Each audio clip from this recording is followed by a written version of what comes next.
Well, hello and welcome to the wrap. This is episode number 62. It is Thursday, September 21st, 2023. I'm Nathan Guerra. Anna Russell is sat next to me virtually coming out of New Zealand. I'm in Wisconsin of the US of A.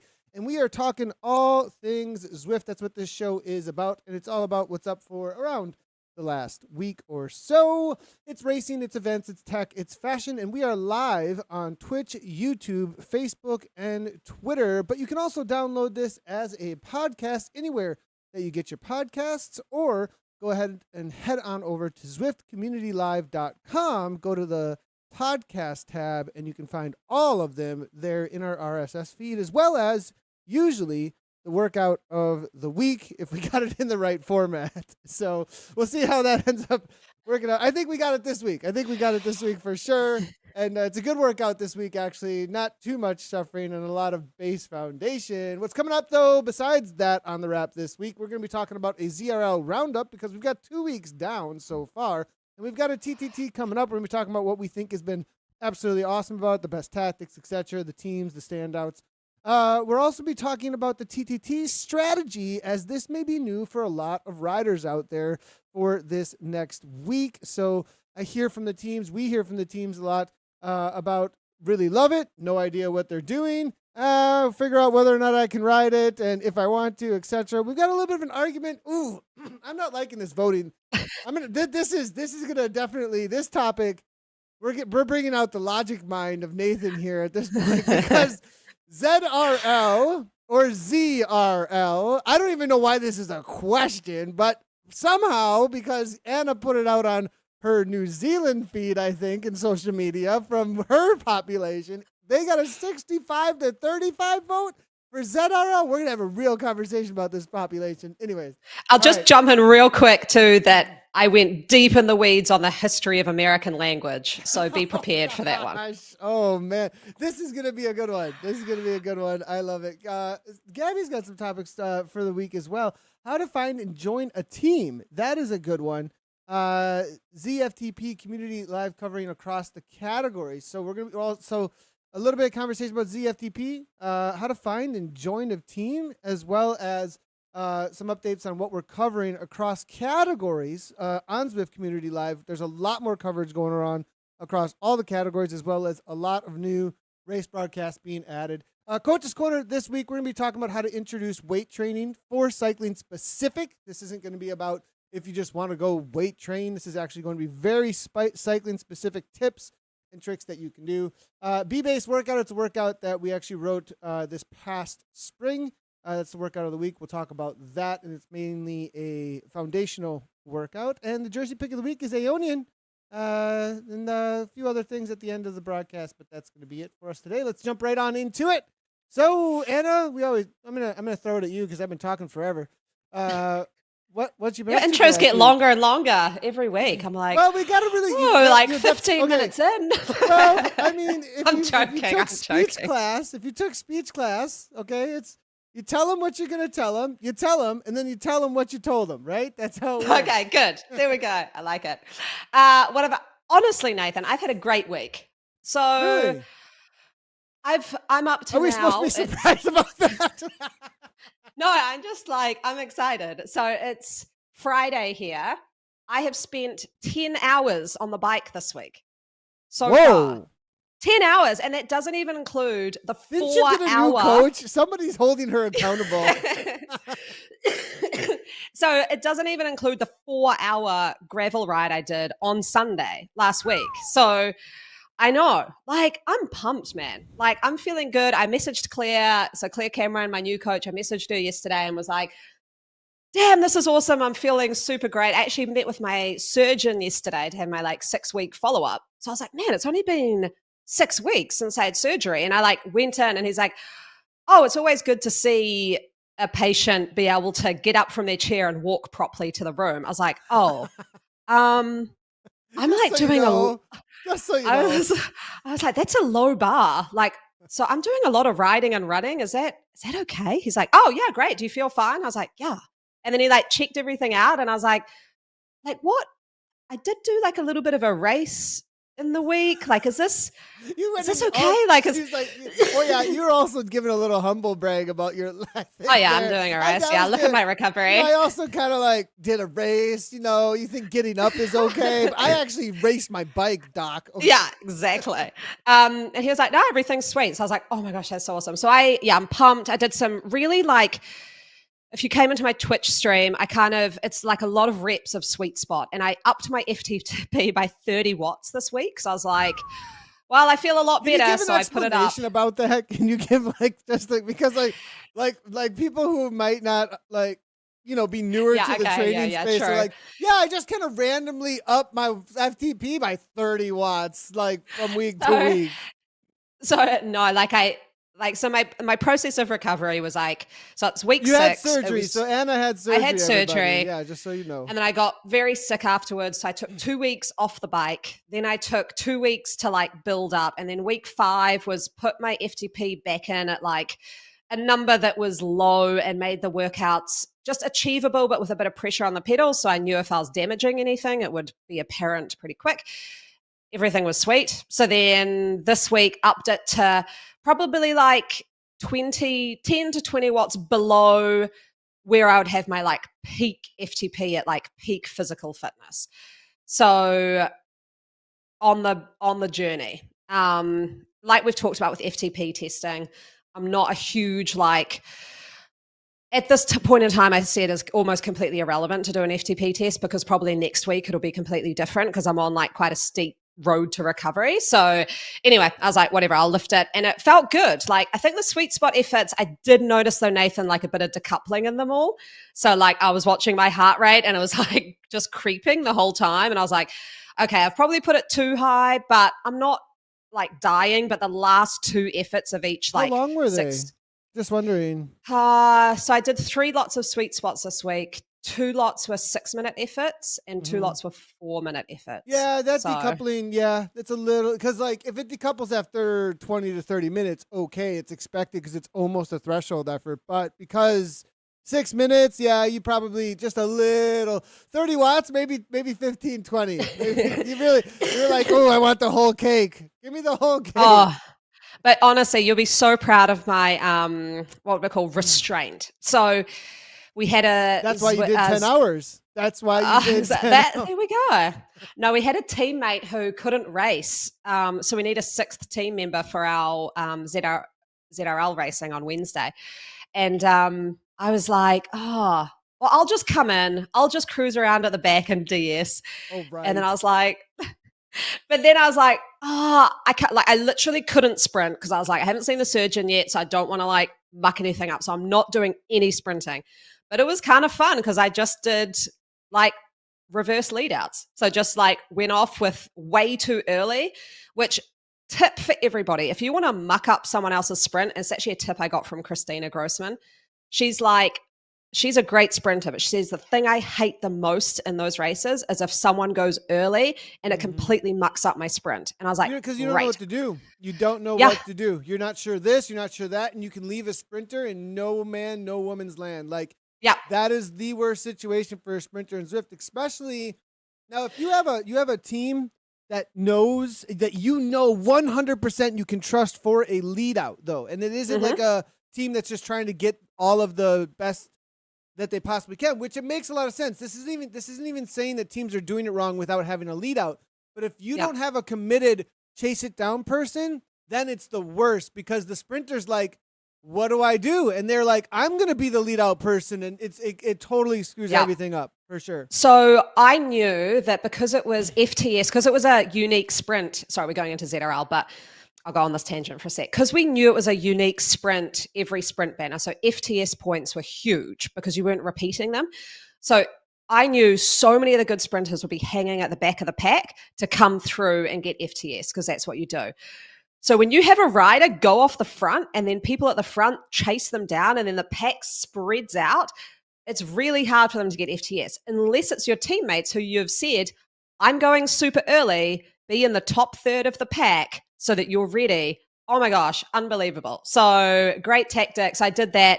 And then did the good thing and dropped and sat at the back and rolled around at 2 watts a kg while I DS'd everybody else. So yeah, it was it's a fun week. Into that. Let's get right into that. Okay. I'm gonna do mine really quickly. This past weekend, yeah, a little bit. Should we do it real quickly? I don't know, because this past weekend, Oh no.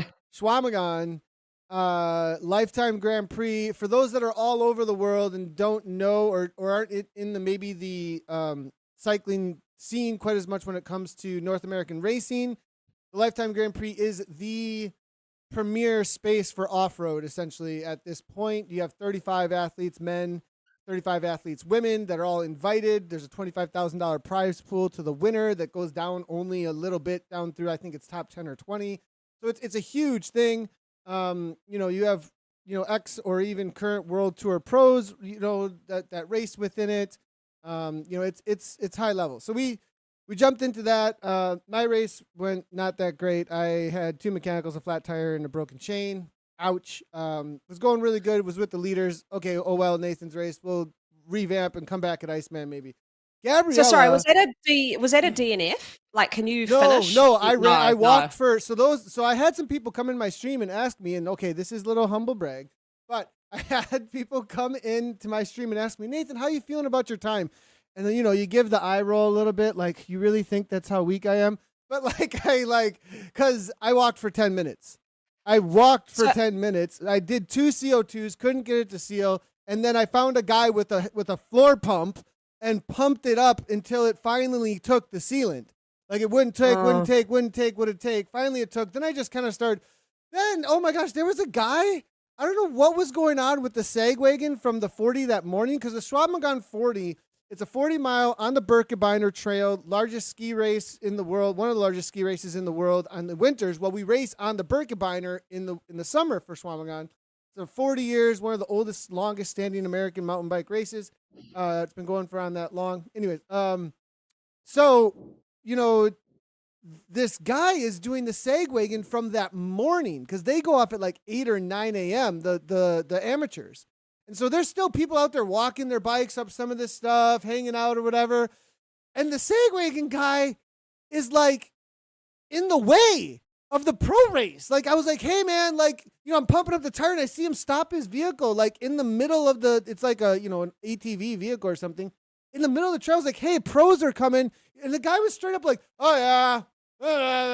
Like, did one of these like North Woods, kind of like I'm smoking a cigar, whatever things. I'm like, bud, like, you got it. Like, okay. And then he like took off and I finally got it. And then like, we're in kind of like a double track section that's not really wide.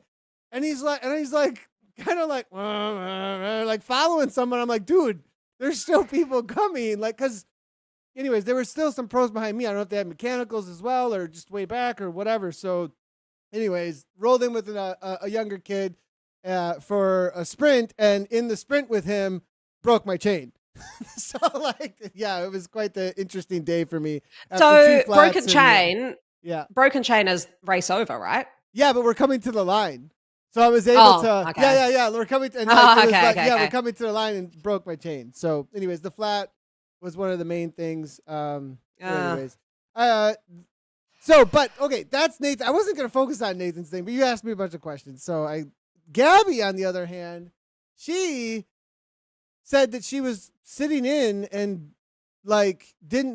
trying, is this going to be a tactical race? What's going on? Like, didn't feel like it was all that difficult up front. And she was like, oh, I'm just going to go to the front during the gravel section because this is getting boring. Come on, like roadie race kind of a thing. I'm hearing other reports. Now, I can say this because I'm a proud husband, okay? From my hearing the report, I'm like, whoa, like you're racing timid, because I think she's racing timid because this is her first time ever at that level. Like ever, right? So it's like, I don't know what to do. Am I doing the right thing? Like, these are some, and so, but she said that like right before Fire Tower, we rode the whole course actually over 2 days prior. Right before Fire Tower, she was like, I have to go to the front. And Fire Tower is like the only main real climb in the, like, I shouldn't say real climb. It's very punchy the whole time through, but it's like 30 seconds to 1 minute efforts. Fire Tower is like a 2 to 3 minute effort. And like, I mean, it's like a 20% gradient at times and a little muddy.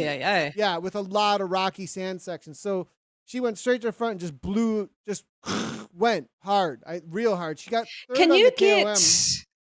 Could you get Gabby to, I was just thinking this, could you get her to just race some more of those races? Because I was like, she's in that, like, it's like your first year as a pro, right? I knew from triathlon days, and you're an unknown, and you just have this carte blanche because no one is kind of marking you. So she could just, can you just get her to do a bunch more now, and then before they like gonna go? Well, they marked that move because Ruth Edwards now, but Ruth Winder and Skarda, they covered it, and then they went past, and they got their 2-up break, and then it was a group of like 8 or 10 with Gabby chasing, and they like in group of 8 came to the line, and Gabby got 4th behind Sofia Gomez actually, which is huge. Yeah, I know. Huge. Yeah, this lit up like our Saris chat. Like, because all the Americans were like, these are like legit pro riders. Oh my gosh, go Gabby, this is epic. So yeah, my thought was like, oh my God, get her to do some more races.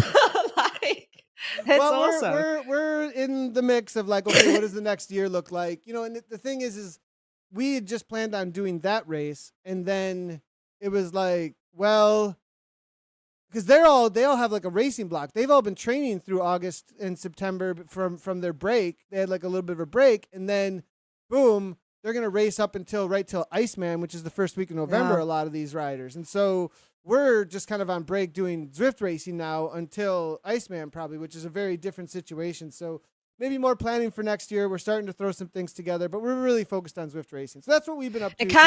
It reminded me a bit of Antonio Niedermeyer, who raced and she broke away from Annemiek van Vleuten.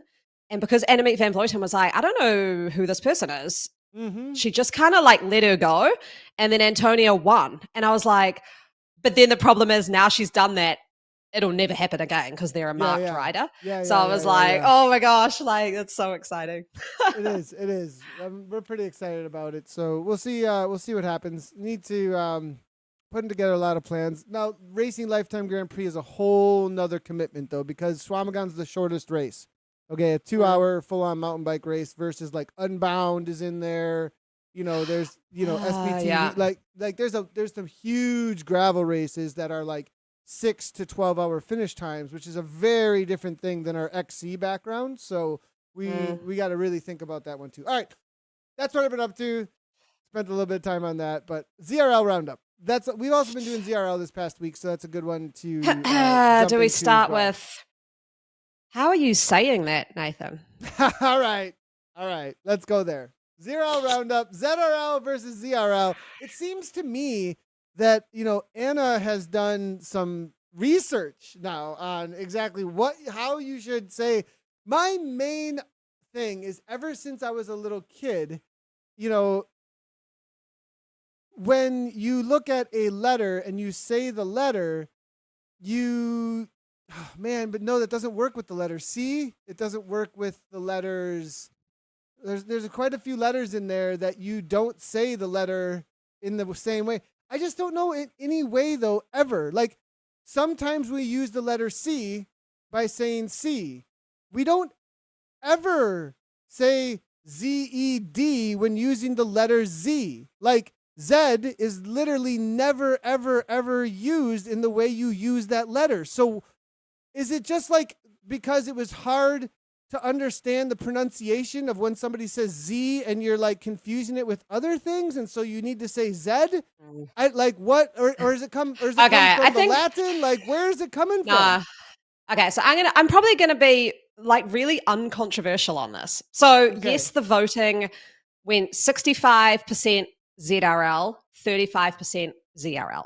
But when you look through the results, all the Americans are ZRL, everybody else in the world is ZRL. Everybody else? Like everybody else? No, but I'll give you the history. So Z, so way back when it was Britain and and they were conquering everywhere, it's Z.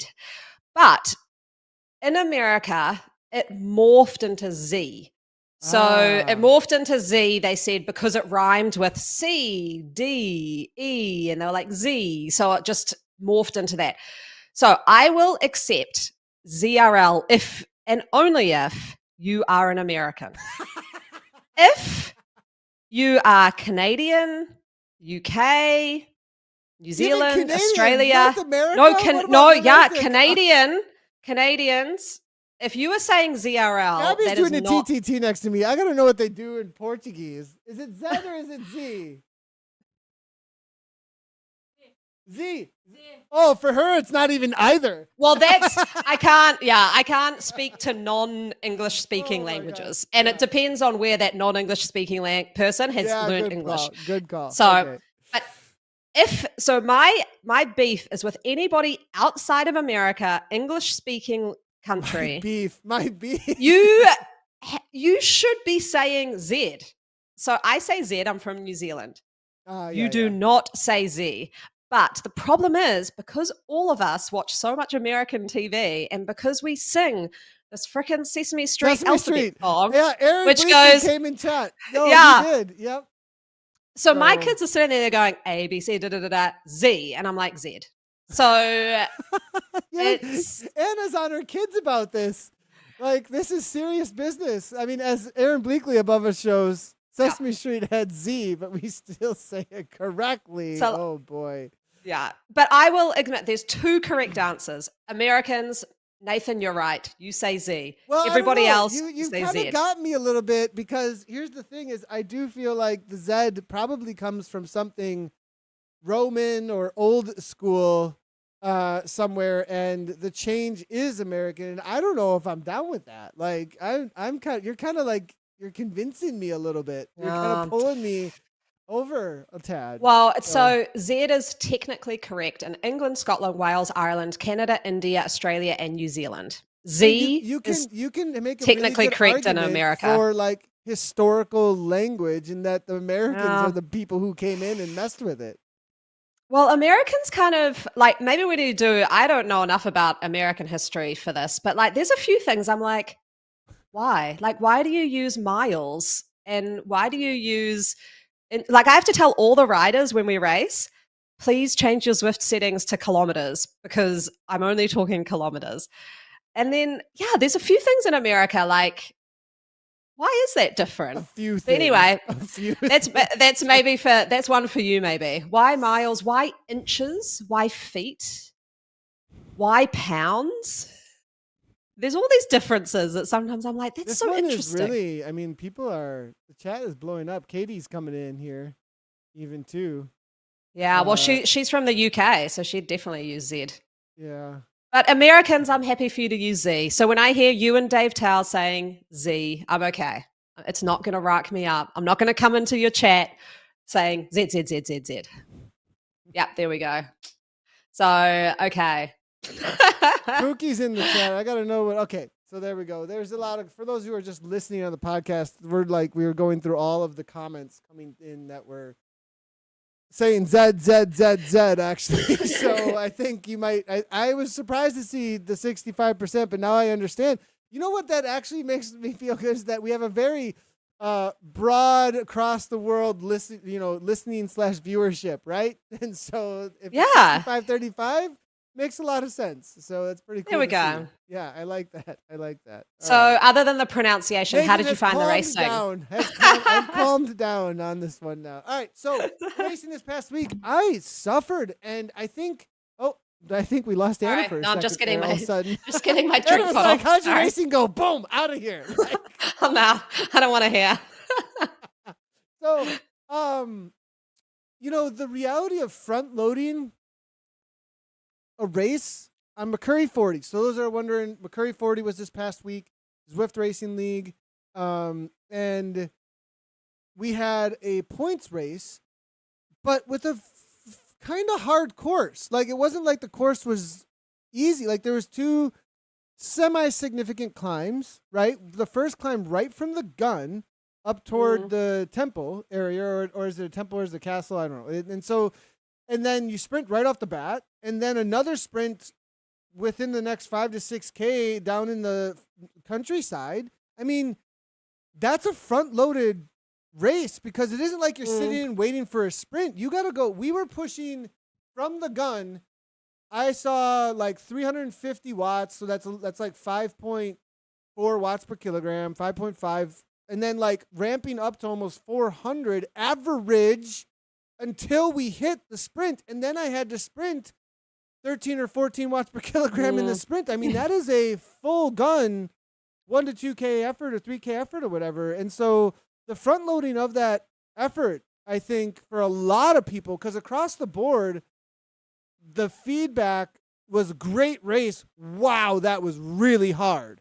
And I wasn't expecting that as much. I think also, though, and this is something we keep coming back to, and what you said about the sprinting earlier, about how you line up sprints now, sprints are way more difficult than they used to be, and they blow things up way more now with PD 4.1 because of how things get strung out. And trying to hang on to a group after a sprint now, I think, has become a little mini VO2 to lactate threshold effort if you haven't been with the leaders when you came through it. So it was a hard race. Yeah, I mean, like I said, I dropped after the second sprint to then DS, and I felt sorry for my team because I keep saying when there's a breakaway, snap close, get on them. But what we realized was the big difference a laggy trainer makes. So we had a rider, Namrita, who she was kind of our breakaway marshal. And so she would sit there, sort of at the front, and I'd be like, there's a break, go. But as soon as I'd said that and she got up to speed, that's like 3-4 seconds. It's too long. Yeah. And I think like it was 2 lessons for us there. One is that you've got to have, so she's got a new trainer coming with like direct connect and stuff. So there's that part which will save like a second or 2. The other part second to 2 is a lot, though. That's a lot. Yeah, it's huge. It's huge when you're telling someone to snap close, Kristen Kulczynski, right? The other one is like you actually just have to be so aware of it. Like, and that's where it's, but because by the time a DS notices it and says go, you should have noticed it and gone. You know, like at that point, like you were looking down that right-hand side, you were looking for that instant, like everyone's at like 3.5, 4 watts, and then you see suddenly someone's at 7. Because if they're a smart breakaway rider like Kristen Kulczynski is, she won't go orange. Because that's like, well, I'm breaking away. Follow me. So what I noticed is she doesn't go into orange numbers. Like she just kind of like goes just below enough to get ahead and then kind of goes a bit orange when it's obvious that she's ahead. But that first bit, it's like stealth breakaway. Which works better now because you don't hang as easily because of the acceleration when you come around. Because Zwift actually gives you a little bit of acceleration because it lowers your CDA just a tad when you come around people. Yes. Now. So that was then what I was talking to Aaron about, which is when you're on the front, your CDA, you're more aero than when you're in the pack. And so I was like, that is super good for snap closing a breakaway, because if you can get on it really quick, and I said like just ride 10 seconds to get on, you'll get that boost that people in the pack won't have. But then the like second kind of learning I had from it is like, we need to just do that ourselves. Like when I went for that second sprint, because I literally couldn't sprint. I just went up to sort of 7-8 watts a kg and just held it. Oh my gosh, I got a break of like 12 seconds like that. I was like, oh, I'm going to do that way more often because like it was so easy. Well, I mean, I'm still working, but it was easy to break away. I feel like if I'd gone 7 to 8 watts, I would have just PD like 4.1. Before PD 4.1, I might have got 4 to 5 seconds. I was shocked. And then be closed down much. And then be closed down fairly quickly. Yeah. But huge risk, which I knew I was dropping after that sprint anyway, so I would have played it different if I was keeping up. But the difference was, though, the pack speed when they were all sprinting behind on a flat, it came through like a rocket ship. And I was like, ooh, like that's a big risk, though, if you do go off before a sprint, to just like make sure that you've got a little bit of something left to get back on that supercharging thing. Because as soon as you get off the back of that, it's the same deal with PD 4.1. It can be a little bit tricky to get back on. Yeah. And one thing that like my own experience within a ZRL race now is that because I haven't raced at the level that is in ZRL until these past weeks for a while.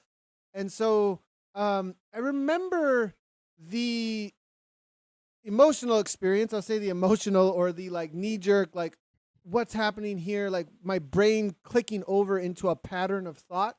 Um, being a little offended at first, like because I am used to it functioning a certain way where somebody will go and then you're like, well, the pack will respond a little bit. There'll be a little increase, and that speed from that little increase and all the roll throughs will bring it back over time.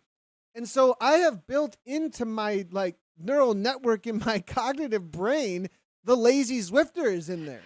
Right. Yeah. And now I'm like needing. And so what I recognized after 2 races that I was like, wait, that's just like what it feels like in a real life road race, crit race, mountain bike situation when you have to cover something. It's going to feel the same way now, Nathan. And you have to cover things in certain ways because if they go and they gain the speed and then they have any continuance, it's just like in real life racing where if they set tempo, you're closing that threshold or VO2, and that's just the reality of racing. And I think that now we have more realistic racing actually when it comes to how you have to hold wheels and shut things down. The only thing that I would say that doesn't feel quite as realistic is like it's not like you can choose lanes and so things get straightened out kind of quickly. Yeah. Right? Instead of having like, well, just because there's one guy in front or one woman in front, then that doesn't mean that the person behind them is always just going to slot in. And because you have to push to get next to them a little extra, you don't end up where like you could have 2 or 3 lead outs necessarily. And that's where like maybe steering has to happen or a little bit of a change in maybe not with steering, but having like a change where you can have people kind of like spread across a little more going at a really, really high level. But anyways, definitely, I know I'm going to PD 4.1, but it was a huge mind shifting though, like a real mind shift about how I have to race now. Yeah. And so I dropped off, but sort of during the race where there was a huge gap and I was like, didn't need to really DS. I kind of realized there was someone ahead of me by like 20 seconds. And I was like, okay, I'm just going to trial how long this takes to close. It took forever. And I was riding maybe like 4.2 watts a kg and they were riding 3 watts a kg. And I was like, it took like 6 kilometers to get on them. And I was like, geez, like you do not want to drop. Like, and then when I got on her wheel, like I could just chill out at like 2.5 watts if she was keeping at 3. So I was like, man, this is like, yeah, it's kind of not the place you want to be is strung out at the back. We also had a real exciting bit sort of after the sprint, that second sprint, the country one, I think it was, where the pack split in 2. And so you had, it was very real lifey. So you had the front pack where we had Jen, our Saris rider, in there, and then Aeonian had completely missed it. So they're sitting in the chase. So I'm like, nobody in the chase pack get on the front. Let Aeonian do all the work. And so it was like a real in real life thing where you got a team who had missed the break to then get on the front and work and burn some of their riders to catch them back up. Yeah, and I was like, so like before it was like the whole peloton was one team because the dynamics would make it so that the peloton just acted a certain way. It just brought people back like naturally almost. Whereas now it makes it so, hey, that team has to do the work. You can force them into that situation because we don't have that insane roll through situation any longer. I love it. I think it's great. Yeah. So 4.1, huge impact on how ZRL is now raced. You got me, Anna. It's ZRL, like you got me. I think that as far as the best tactics that I've seen in this past couple of weeks, I mean, what we did personally, so I have in the OMG team, we sent a lot of riders off the front right off the bat to just collect the FALs if they didn't have a sprint. So we just were like, just go until we got one off the front. And that was directly after the first sprint because we figured that the first sprint would blow everybody up. That's what happened. And one rider was then just like, I'm just going to continue and go. And it got away. And so that rider stayed away. And then we just started bridging people up so we could take more and more FAL after dominating a lot of the front end sprints. But we have a very dominant team within that division. And so like what I saw from some of the other teams out there,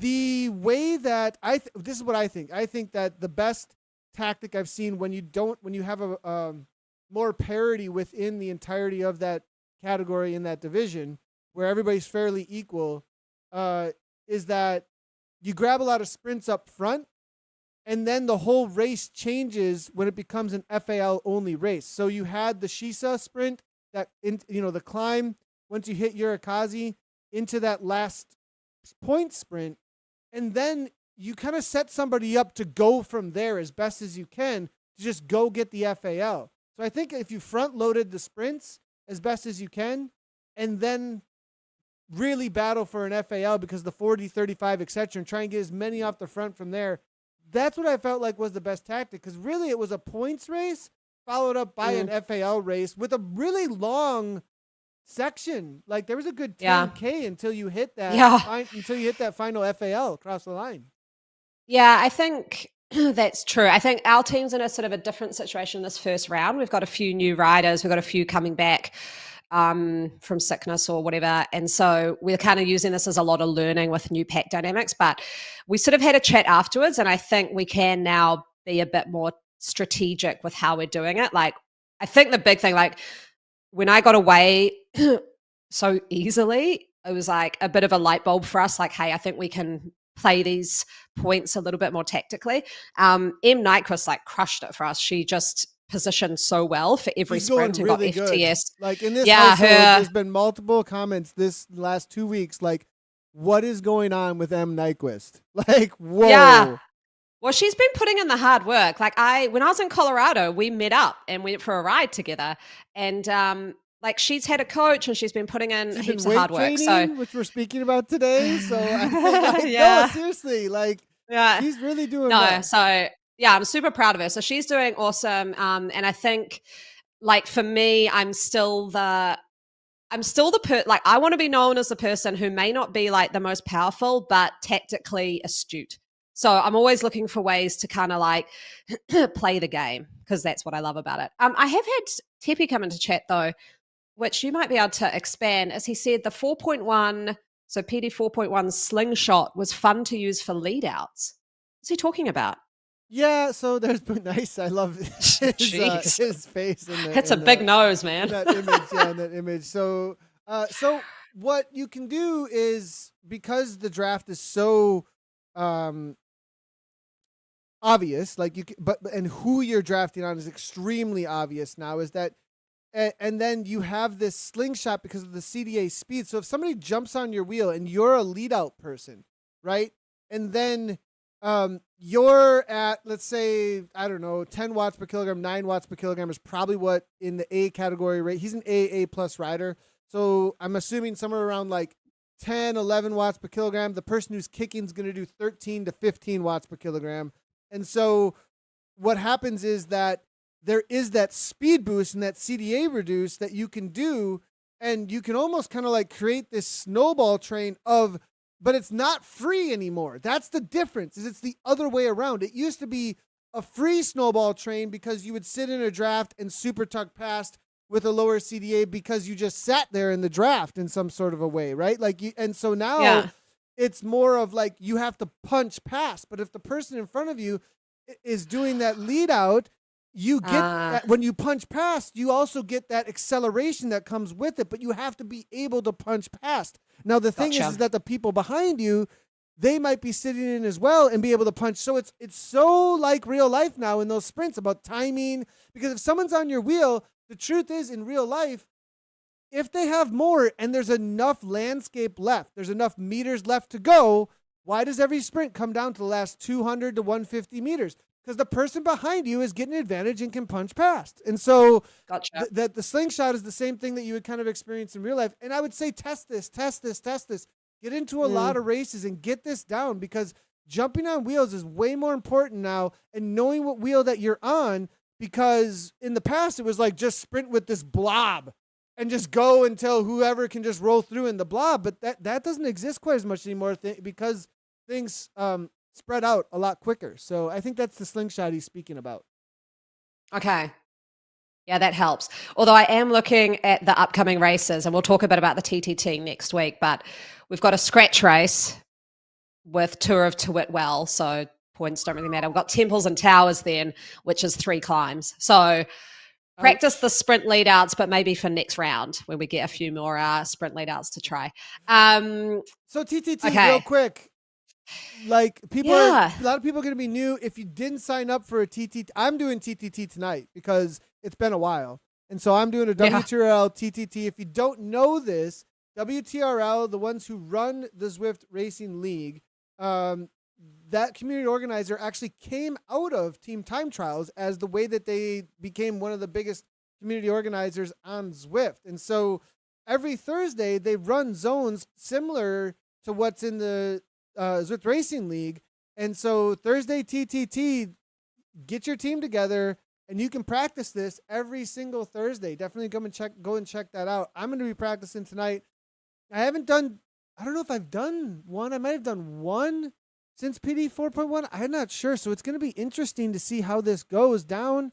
I think from my experience so far in the pack though, is that there is no argument any longer for what did we call it? The bunching up, the blob. There's no argument for blobbing anymore. Like you just like if you blob at this point, you are wasting wattage. The video from Zwift Insider, it kind of shows it really clearly about the wasting watts thing that was talked about in that video. Give me your take on that though. Yeah, so mine is gone. So yeah, I guess for our people who haven't done a TTT before, so we can talk a bit about the TTT this next week. And then before the next one, where you're sort of going to dial it in and go into the weeds, we'll have Aaron Bleakley on because, man, he'll bring a PowerPoint presentation and he'll go into the weeds on this. So the way our team is doing it, which I think a lot of teams will in this first round, is the first TTT is like, let's get used to this. Like, let's just roll with this and see how it goes. The next TTT will be like, okay, let's try and nail this. So with this one, though, I reconned the course with the M set up a Saris Women's Empower Hour recon ride each week. So had about 45 riders, I think, that was on it. So it was great. It's a banded ride as well. So I was kind of using it as a warm down. But when we're on the course, Jen Reel and I, as we always do, disagreed about TTT strategy and what to do on this course, because beware, if you go to Zwift Insider and look at the course map, he's put it in there, but don't just look at the course map and go, oh, cool, it starts on a downhill. The lead-in is the uphill. So there's a big, 2.5K lead-in that's just all uphill. So the part that I'm really interested in, though, is what to do with PD 4.1 and TT bikes in a TTT on a downhill. So there's a long downhill after that climb. Now, my thoughts were keep the team together on the climb, get everyone to punch over the top to get their momentum high, and then use that downhill as a recovery because that uphill climb would have been quite hard. It's not like you're going flat into downhill. You will have spent a lot of bickies on the uphill. Now, I know Remco Evenepoel, when he was on Lantern Rouge, talked about his world champs TT strategy. And he says clearly, you push watts on the flat and on the climbs. On the downhills, he is aero tuck recovery to then push again. Now, I would be worried if you chucked someone on the front, even if it, Jen did a test and she said it was 10 seconds faster to go threshold pushing watts down the hill. But I would worry that you could lose that rider for one. That rider could just be smoked by the time you get to the end. So you could lose that 12 seconds. You could lose a rider, or you could lose 30 seconds from not having that rider. So I personally think it's better to just use that long downhill to get everyone to recover, chill out, and then prepare for what is going to be the next, it looks like 15 to 20K, and it finishes on an uphill climb. You want to save some energy there to have 4 riders at least pushing that last climb to the finish line.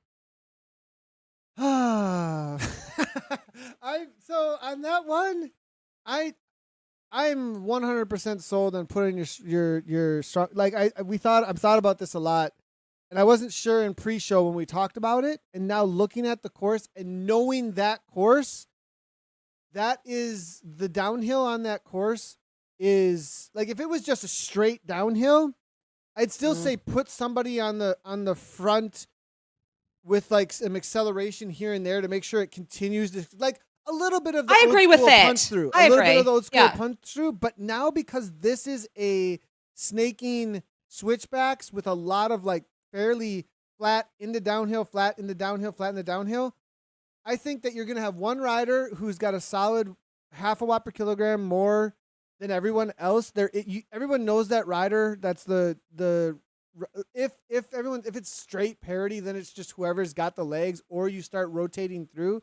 But my take on this downhill specifically, with how things work now, is you will lose so much time, and I think it's worth it not to go stupid hard, but to rest there. I'm not sure you're going to get the 10 to 15 seconds or whatever it might be back throughout the rest of the course because of the rest that you did.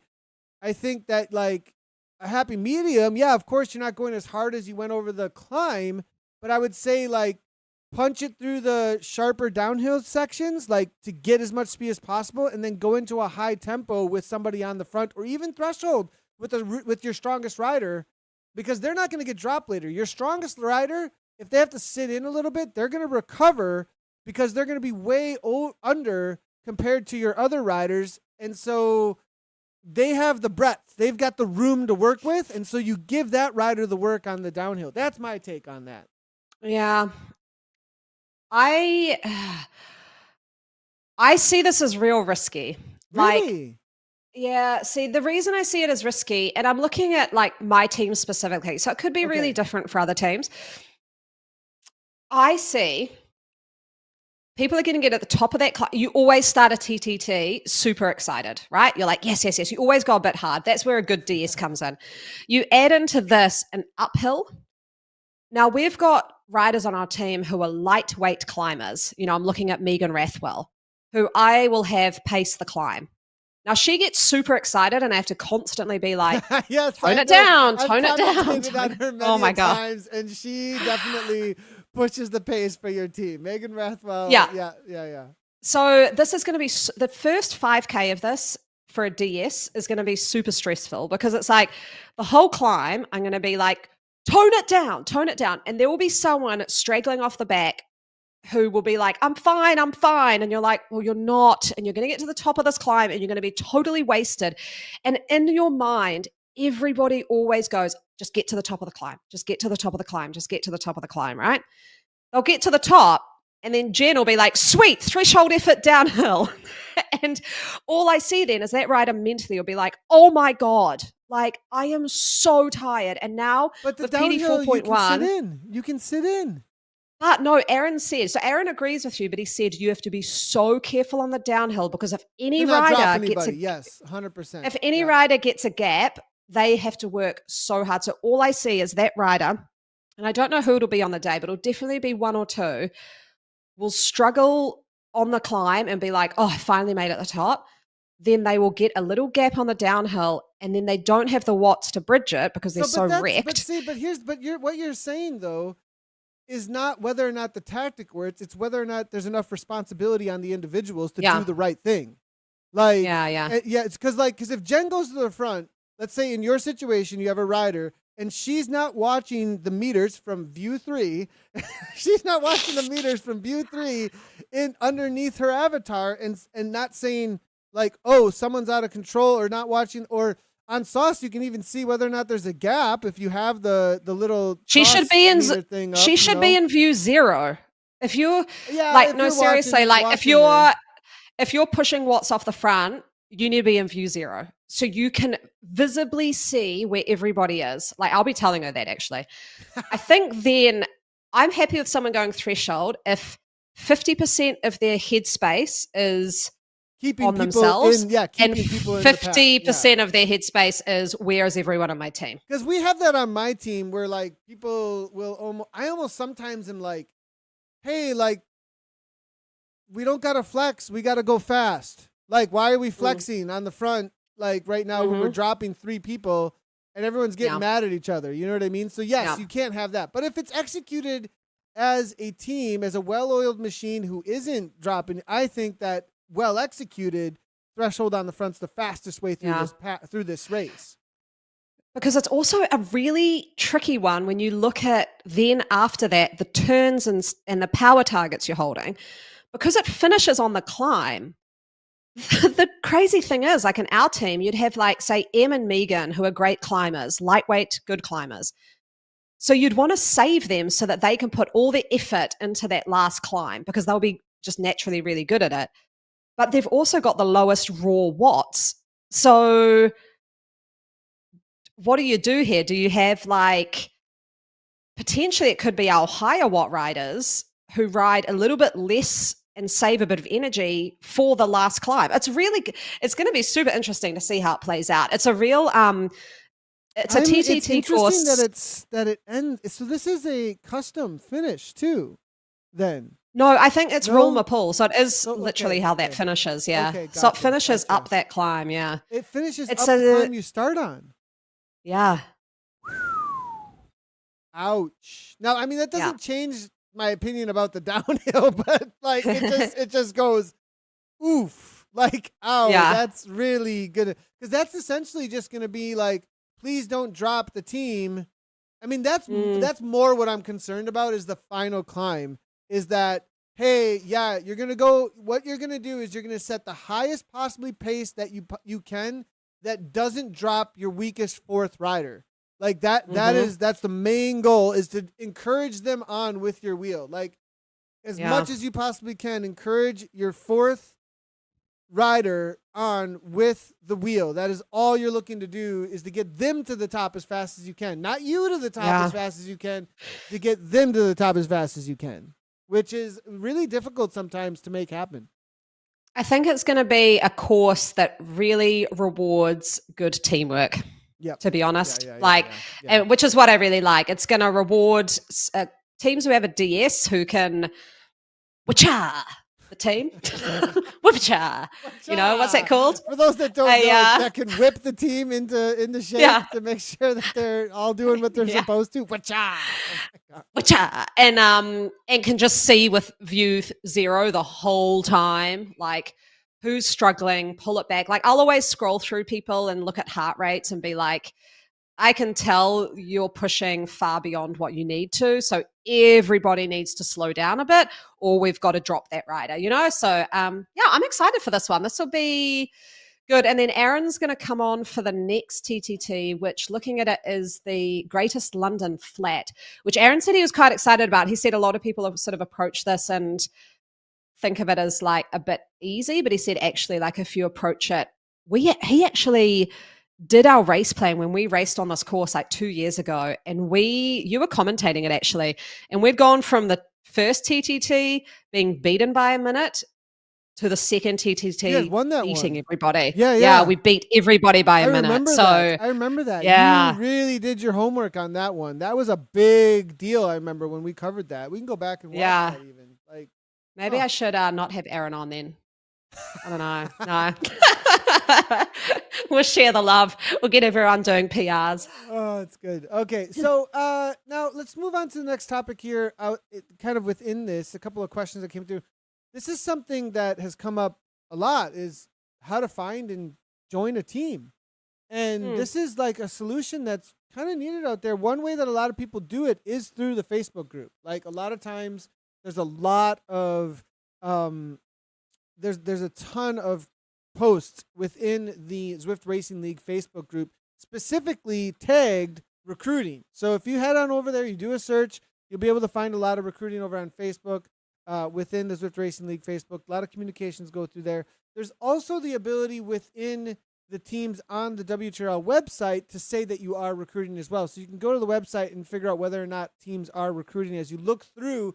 And the best way to do that is you find the zone that you're looking to be in, and then you're able to find the teams as well that are within that zone. And if it looks like they're not a full team, well, you can also see there whether or not they're recruiting. So that's a good way to go about it. We're also thinking about having, as we're going towards some more introducing people to Zwift racing kind of space here on Zwift Community Live, watch for some updates to our website as well. We want to make sure that we create a space for a lot of the teams that are recruiting to say that they are. So we'll start pushing people maybe over there for that as well. So that's a good way to go about it. On top of that, also, we do want to let everybody know that we're covering a lot more categories. Next week is going to be all about the C category across the board when it comes to our coverage next week for both European and Americas. So it's been a lot of fun to see a lot more of the community as well as like how they're playing things out. The only thing there is like we missed some of the battles of like what happened with Kristen Kolchinski this past week up against Angela Roberts. We see it in the results and we're like, what happened? What? Like it was this crazy battle. So Yeah. that's also an encouragement to the high end racers that might not be the A racers that might not be getting the coverage to do their own live streams maybe so we can go back and watch them. Because I immediately went to Annie Poland's stream who raced in that stream and was like, did she stream this? Because I really want to see what the heck happened. So yeah. Anyway. Yeah, there we go. Everyone do their streams. Everybody just do their streams and then we're good to go. So Exactly. Focus Corner. Let's move on. So weightlifting and B-based workout. So for weightlifting, Anna, I'm just wondering, what's your experience with lifting when it comes to cycling? Is this like, are you just dropping me in this? Oh my God. Like I actually yesterday said to my mom, I was like, I need to go to a gym, I think. I think I need to do like, I'm 40 now. I need to like look after my bones. You said the first number one thing I would bring up when it comes. So the first thing within coaching that I say, and that I'm glad that you said that first, because honestly, like yes, for performance there is some gains. There are some, and I'd say that maybe a little bit. They're a lot more than marginal, depending on your background, depending on your body type, depending on if you tend to be fast twitch versus slow twitch muscle groups. There's a lot there. But just strictly from like longevity and what as cyclists we tend to do to our bodies and being so slow twitch oriented and maybe not stability functional, like cycling is not the natural human state. Like I would just say that, like as far as like what you need to do functionality wise with your body in the real world. And when I'm not lifting weights at least a little bit throughout the year and I'm riding my mountain bike a lot less, it gets harder to lift things I should be able to lift as like a dude who's, 5'9". Like come on, like what the heck? And so there is that aspect. And as we do age, weightlifting is hands down one of the best things you can possibly do to increase longevity, functionality, movement, and being able to have just a happy well-being as we get older, right? Like if you continue to weightlift throughout your entirety of your life. I mean, I've got a guy I used to coach. He's a good friend though. He's also our insurance agent actually, but he's still lifting and he's in his late 70s going into 80. Like, and this has kept him skiing I would say out of everything he does, yes, his skiing and his cycling, but I would say his weightlifting actually, and the fact that he has kept it and like use it or lose it kind of a thing all the way through, without injuring himself, obviously, that's probably a big chunk of why he's able to still do the American Birkebeiner every year, why he's able still to do his cycling throughout and so that's the first thing I want to say is like, yeah, we're focused on performance. We're focused on like a lot of that, but one of the number ones for just your average person is like weightlifting is going to be, resistance work is going to be the number one thing, in my opinion, right there with like zone 2 work and VO2 work right next to it as like longevity and health throughout life. So my question for you, and the thing that I've struggled with, I mean, when I was properly racing, I had a personal trainer. I'd do sessions twice a week. So that was fine back then. But right now, like there's two elements. One is like time and cost. So like, I can't really there's a lot of things, buying gravel bikes and all subscriptions and things, and then spending extra money on like a full gym membership where I probably only have the time to actually go once a week. So is it the sort of medium I've found in the middle is I subscribe to a like at home thing, but it's just body weight, right? Mm-hmm. I mean, is that if you can't get to a gym all the time or at all, is that okay? 2 20-minute body weight sessions, Yeah. following Yeah, a yeah, yeah. personal This is a trainer. good one. This is a good one. So 100%. And here's the only thing. I would say it's going to take you a little bit more time with just the body weight if you have not done any of this your entire life and you haven't built any muscular structures that have are used to this in any way whatsoever. And so the added weight will and by having those weights, having actual weights to lift, will speed some things up a little bit in order to gain muscle mass, in order to gain some of that muscle mass that you would need, because the body just goes, I need more muscle mass, I need to recruit more of these for the more weight there. But some of the strongest, most functional, Bruce Lee is a great types, okay? Like martial arts, a lot of times, some of the most functional people in the world, they don't do any resistance training with weights. Like it's not even in existence. They just do massive amounts of that body weight type of stuff. Now, I'm not saying cyclists should do massive amounts of that body weight type of stuff necessarily for performance, but that 100% can get it done is fine. You don't need a gym membership to do this. Now, when you start getting into like the performance oriented stuff, there's only a couple pieces of equipment that I would say, oh, I really kind of wish you had this, where there's like some specific things we can get after. And it's mainly the 2 to 3 joint movements with like a trap bar or a deadlift. That's one where I'm like, oh, I wish you had that. And that one alone can get some things done though, if you just have something where you can lift it up like a bar just all by itself. And then Could you emulate that with free weights? Like, because a lot of people have free weights at home. Yeah. You could to a point. But as you start getting into, an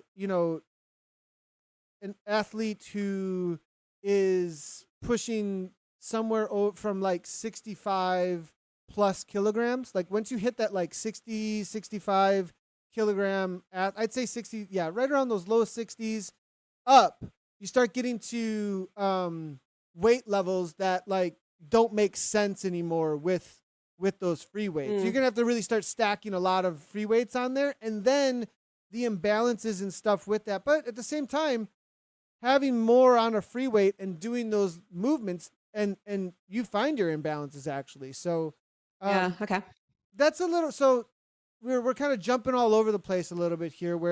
But the main thing that we'd like to say as far as introducing weightlifting to cycling. So when it comes to cycling specific, if you are focused on, so I want to put this into 2 kind of categories. You're just introducing this. You're not caring that much about like high performance within cycling, which I don't know how much of our viewership is here with that. But if that, we are bringing in a lot more viewership, I think, from that group. I think that just getting started with something that is body weight is actually where you want to start.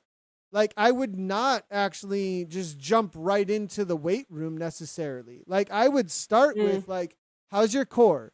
Can you do push-ups? Can you do like work on like assisted pull-ups in some sort of a way? How many air squats can you do? Can you do some box jumps? Can you do 3 sets of 30 air squats? Can you do a lunge to step up on like a little box or chair for 15 times and 3 sets of that? Like those are the things that are going to introduce and start getting some resistance work. And actually, most of my athletes, for somewhere between like 3 to 8 weeks, I won't have them touch a weight if they're completely new to this, if they don't have this at all. And so, and then the other thing I would say, so that's one like introductory space. And then the other thing I would say is, for those that are looking for the marginal gains that are in the performance space, if you're doing chest press, if you're doing chest press and you're like trying to like, how much could I do? I'm like, dude, you're a cyclist. Like, that's not gonna do like anything Yeah. for you. Like how many? Go do a whole ton of push-ups, because that's the main place that you're actually gonna have that kind of resistance. And otherwise, the whole idea is you're getting your gym work done on cycling specific motions as quickly and as efficiently as you can, and you're getting back on the bike. Like that's the idea here, is like get it out of the way and make sure, yes, you're getting that resistance in as much as you possibly can across a lot of movements that are help you with your pedal stroke. So you want it to be pedal stroke specific as much as you can. It's going to strengthen your back, strengthen your core, things that the pedal stroke comes out of. That's why the deadlift, the trap is really, really important. You got the squat with the bar, or you've got the leg press, like, or the lunge to step up. Like, those are the main ones, and some box jumps. And then, like, get the rest of your total body out of the way with stretching and, like, push-ups and maybe some pull-ups and stuff. And then get the heck out of the gym and get back on the bike. Like, that's really where you want to be at. Because I see people adding this, like, I got two questions, actually. Life. So CrossFit life gets in there, and it's like, hey, that's not what we're doing. Like, that's something else. Yeah. So I've got two questions, and I'll also start with a learning I had, and then I'll ask you the two questions. One was, I was like, I'll just do resistance, low cadence stuff on the bike, and surely that's the same as doing stuff at the gym. And it's not. So, like, I think it was a GCN video, and it was something like, can low cadence work replace gym work? And it was like a definite no. Like, it is not this, it's not doing the same thing. So that was a good learning for me. But the questions I had for you is, one, how many sessions of this a week? And two, when do you time them? Because that's always an issue I've had as well. Is like, when is the best time to do this? Because you're going to have some DOMs, and you don't want to go into like a key session. Onset muscle soreness, for those who are wondering. Delayed onset muscle soreness. So how many a week and when? Yeah, so depending on the volume of training that somebody can have, right? If somebody has 10 hours to give a week, I would say 1 to 2 sessions a week, and I would be doing it I wouldn't necessarily be doing those during your race season. Also, this is very gender specific. So, like, if you're a woman, you have to hold on to some of that lifting more so than men do. Men can completely let go of their weightlifting actually during race season specifically, and just let the racing and the intervals and stuff hold on to that, just because of hormonal differences. And so women might have to hold on to like one more. That's not just an activation session or something like that. Something that will hold on to that muscle mass that they've built up. Sometimes it depends too. Like, this is also a little bit of when you're working with a coach, or you're doing self coaching. And like, you try some things for 4 weeks, you see where the numbers went and how it went, and you get some data, and you go and you're tracking it. Like, this is why when it comes to like, and this is the high end level where you're taking things pretty seriously, like you're journaling, or at least keeping track of like, I did these things for this amount of time, I saw this response, and so, but I definitely would say that it's around your endurance stuff, like after your endurance stuff, around endurance days that are going to drain you. And you usually are doing those endurance days after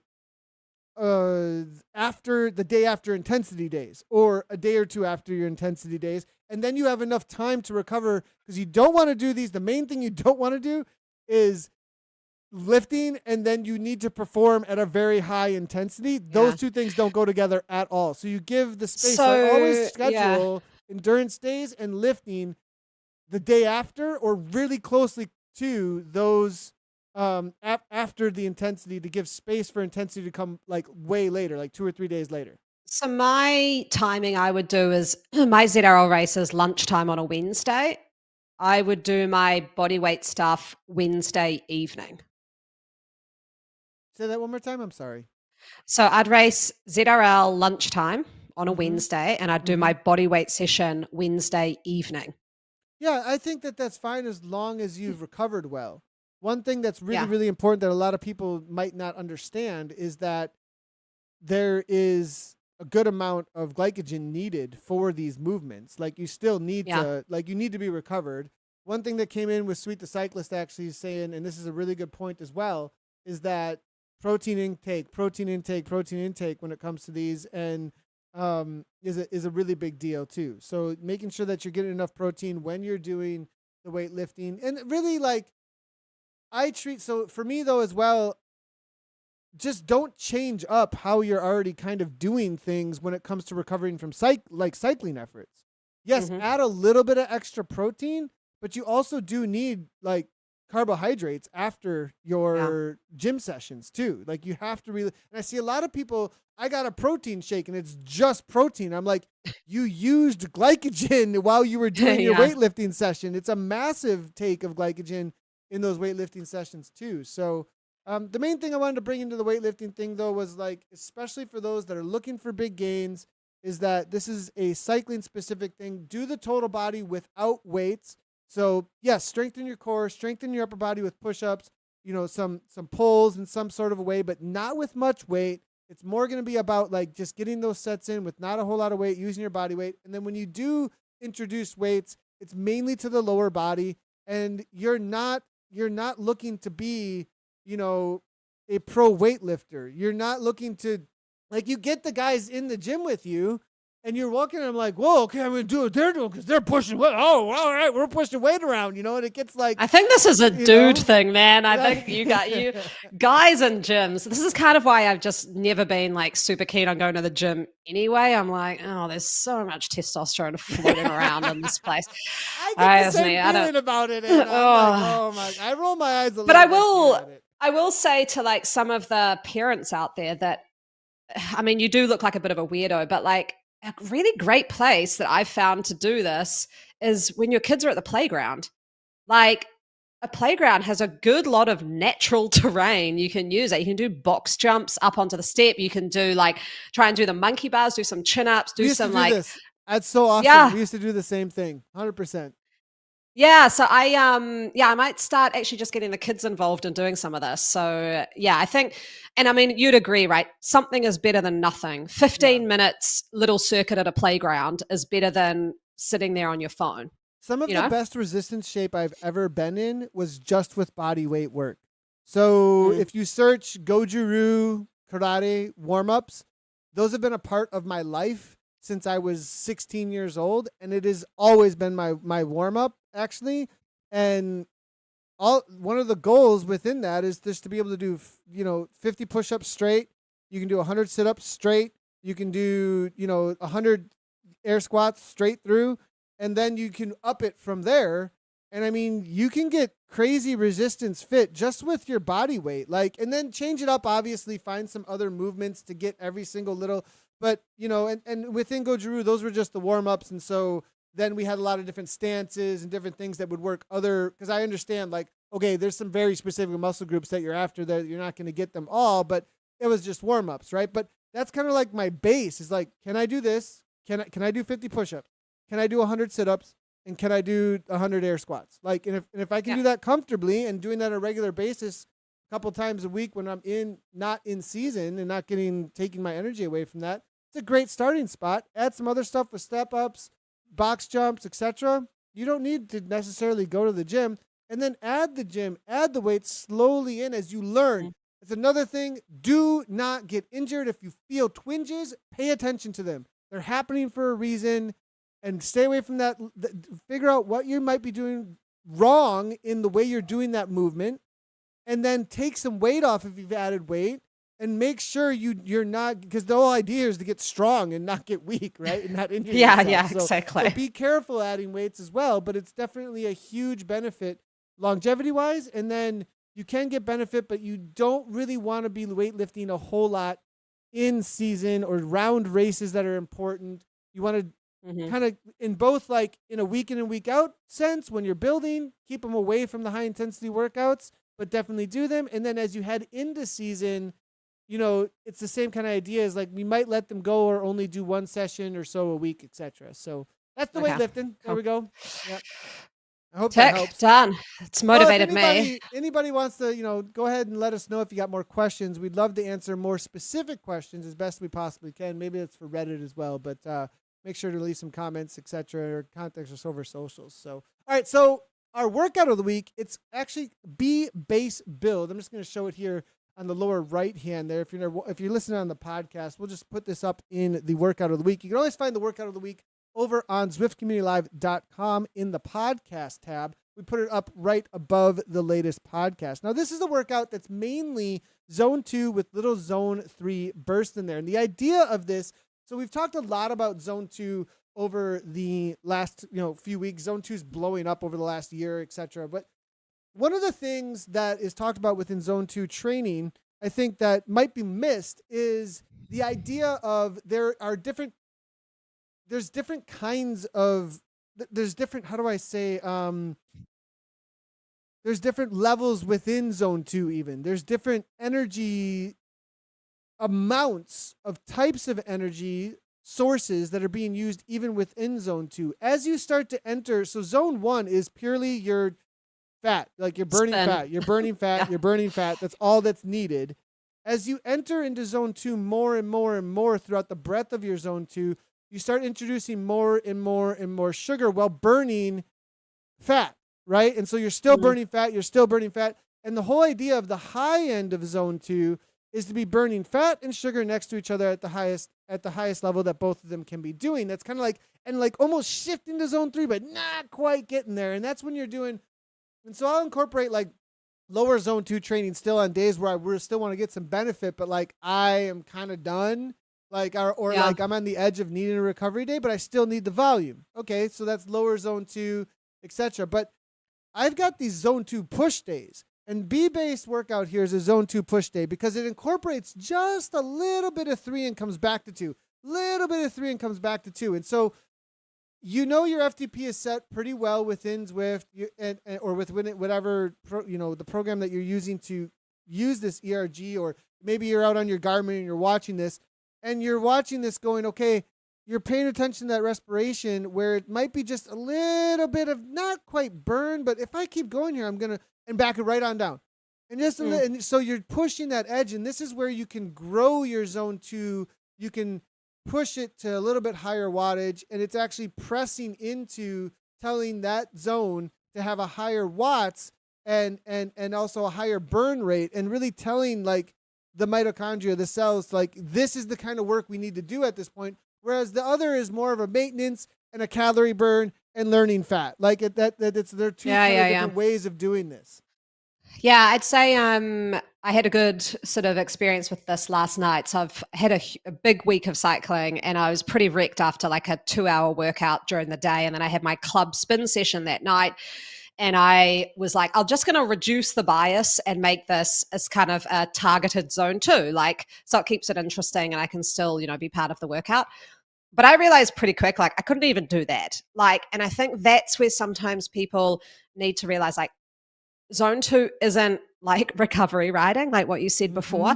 And I realized if I kept to this, even though it was zone 2, which a lot of people think, oh, I'm zone 2, easy, I would have come out last night just more and more wrecked. And so I just completely took erg mode, spun it out at a zone 1 super recovery. So I think as well, don't get into the sort of mistaken mindset of, oh, I'm just going to head out for like a zone 2 easy ride because I'm totally shattered this week, because you might just end up more shattered. That's the old school, what they call the LSD, right? Long, slow distance, not taking LSD, but long, slow distance. And that that's a, I used to hear, and this is nothing against these guys, it's just old school thinking in some ways, is like, oh, just don't ever use the big ring and you're doing your base right. And it's like, last night we were on a zone 2 ride, and like I literally spun out my mountain bike at one point. Like, you know what I mean? Like, then it was a downhill, but we're doing 28 miles an hour. Like, we're flying, like at certain points of this, producing a certain amount. And so like, but my heart rate was never outside. So yesterday was like a lower zone 2, fat max, kind of more of a ride situation. And so, the wattages were controlled. The heart rate was never over 140 was the goal. I can get up to almost 150 for my zone 2 when I start pressing what this B-base workout might do. So as you can see, there's 2 different kind of ways to approach this. When you're feeling good, you want to push zone 2, it's more of this B-based thing. You can let that upper end, because it's a pretty big range. Also, if you notice within the ranges of zone 2 of your heart rate, it can be a pretty wide range. Yeah, exactly. Sorry, What your are you laughing LSD about? comment. What's going on here? The LSD your comment? your LSD comment is sweet. Just said something very funny. So anyway, um, yeah, go right around Neokyo doing your LSD training. It will be Long, wild, slow man. distance. I'm not encouraging anything like that. The sweet's taking over here. Oh my. I as well, like my long gravel rides in the weekend, like I just did a 4-hour gravel one. I would say that was like zone 2. Now, again, like I was saying, that you've got to be aware the boundary between zone 1 and zone 2. You've got to be aware the boundary between zone 2 and zone 3 as well. So because I'm coming back and I was riding with a friend who's like getting ready for a huge race and she's like at peak fitness. For her, it was zone 2. Now, for me, I know there were periods where I was like, I'm not, this is not the right zone at the moment, but who cares? Because it's fun and we're outside and we're riding. But like accepting that at the end of that ride, I was a lot more shattered than I should have been. So it's also kind of realizing like that there are like limits to that. And I think if you know your body well enough and you know when you're kind of pushing it, the sort of solution I had was that there was quite a lot of headwind and I just sat on her wheel for every bit of headwind and was like, well, this is keeping it. We're probably doing what she needs to do and I'm doing what I need to do, which is like not completely blow up here, which kind of worked. So I think as well, like just being aware when you go out for those long rides and you're with other people to find ways to make sure that you don't completely crush yourself. Yes, yeah. yes. Yeah. One thing I really want to also emphasize is there's a lot of things within your physiology that can change, that will change what the watts are, what the heart rate is. And one of those, especially as indoor cyclists in the Zwift space, is core temperature. Okay? And when I'm doing any kind of heat training, so ZRL, did ZRL, and then I wanted to extend my volume out. I let my body recover, let the lactate flush out, because you just need to let that go. And then I went and did some somewhat zone 2, zone 1 training. My wattage throughout that, though, came down a significant amount. And the day before that, I did the red Constance pacer bot at zone 2. I tried that and I had to accept that is not happening right now. My core temperature is too high. I don't have enough glycogen in me. This is a fat burner, right? And so realize that food, like food is a big one. Like I had to let go of a solid 20 to 30 watts yesterday on a Fat Max more workout, zone 2 still, with the heart rate and everything. But I didn't have the 20 to 30 watts when I'm going full on sugar, full on fat. And so got to really pay attention. As an indoor cyclist, I just want to hammer that one home on core temperature. If you're not cooling enough, you're not keeping those right. And don't get prideful with the watts then. It's like, here's the things that are in the way. And then you learn and you learn, okay, how's the core temperature or the sugar or whatever the things are that you're learning that influence what the watts and the heart rate, et cetera, and the RPE might be for these different zones. Yeah.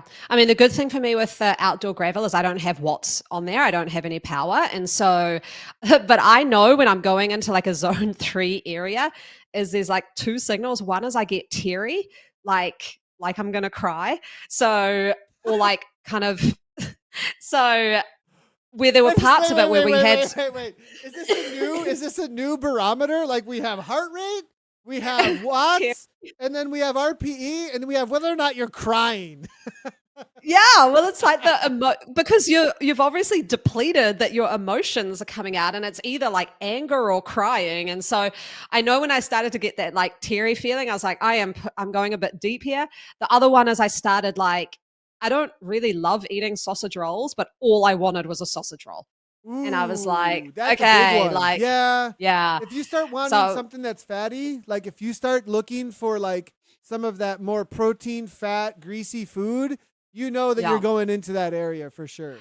Yeah. So, but then because I did so much experimentation on myself when I was doing long rides and I know these feelings, that's when I was like, said to my friend, I cannot go on the front anymore. I've got to sit on your wheel. And then those feelings slowly went away again. So it was kind of like, yeah, RPE, honestly, for Finding me, a good trumps friend to ride everything. with, Yeah. finding a good person to ride with is so important there too, because it keeps you Yeah. going. But it can't be somebody who just like, I mean, not saying they're not good friends, but they might not be like that into what you're up to, you know, and like they're Yeah. for everybody's best benefit for the training. But it sounds like Yeah. if you communicate that and just get it out there, like Yeah. like let it be known, because everyone stays quiet. Nobody knows what they're thinking, and the competitive juices can Yeah. get in there and whatever. But if the communication is up front about what you're doing and why you're doing it, oh, okay, like this is how we can manage this Absolutely. together. And if I had not said that and I just powered on through, this whole week of training would have been wrecked, because I would have Totally. woken up Monday and been stuffed, and then tried to do a workout Monday, got further into a hole, further into a hole, further into a hole. And So then you don't have yeah. Anna saying, I've got 10 hours this week and I'm feeling great.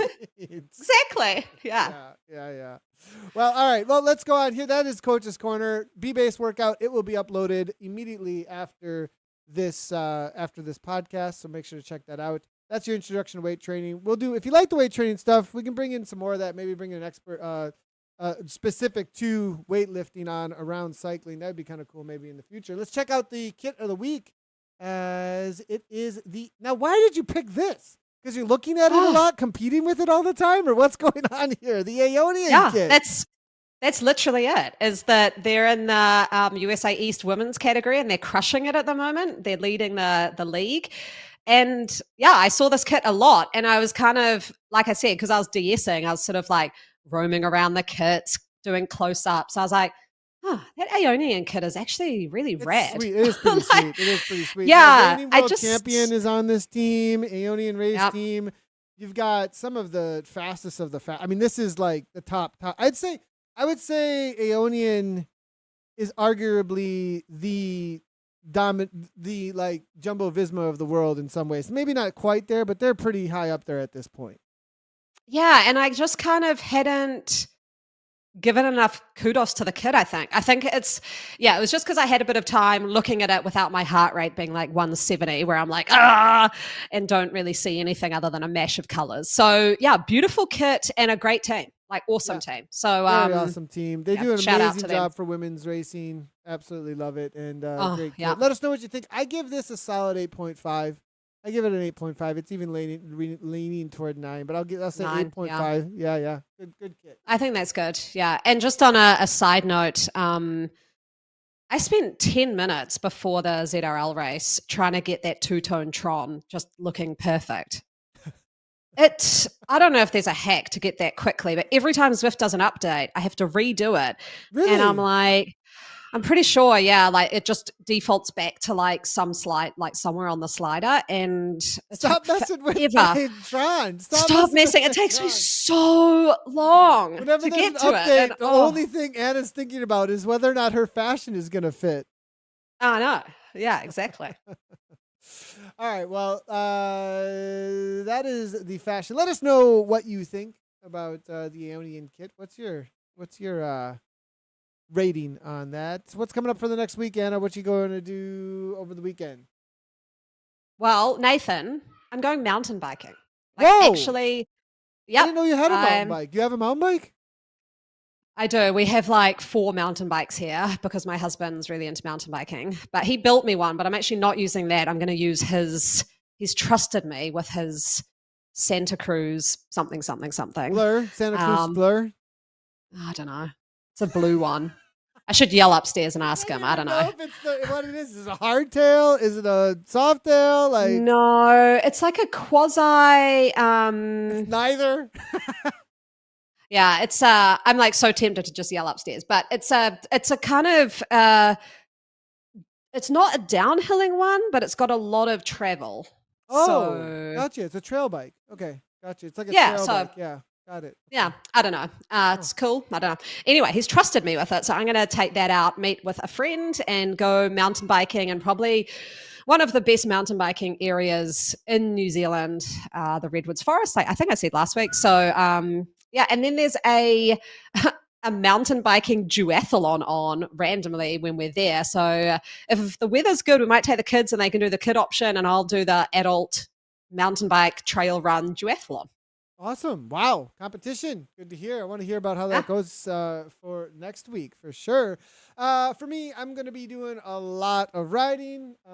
Gabby's getting ready for Zwift Grand Prix. Maybe all of us are getting ready for Zwift Grand Prix. And so we'll see how that goes. So there's going to be a lot of riding and maybe a little bit of Zwift racing. I'll be doing TTT tonight. If you want to check that out, everybody, I'll be live streaming that as well. I think Anna's been live streaming a ton as well, too. I've noticed. That's probably not going to be happening this weekend, but maybe next week, check out the some of Anna's streams as well. I've noticed that the community has done a really great job of getting on Twitch. So if you want to check out any live streams of Zwift and their Zwift Racing League, etc., like it's blowing up over there during the main times that there's some like high-end racing going on. So it's been really cool to see how well a lot of newcomers too, so very cool to see over on Twitch. So that's what I'm gonna be up to over the weekend. There's tons of hours and getting ready for ZGP and doing some recons for the TTT. So that's gonna be it for us this week, everybody. We have been live on Twitch, Facebook, YouTube, and Twitter. Make sure to hit those follow buttons, like, comment any of the topics throughout today. We'd love to hear what your thoughts are on them.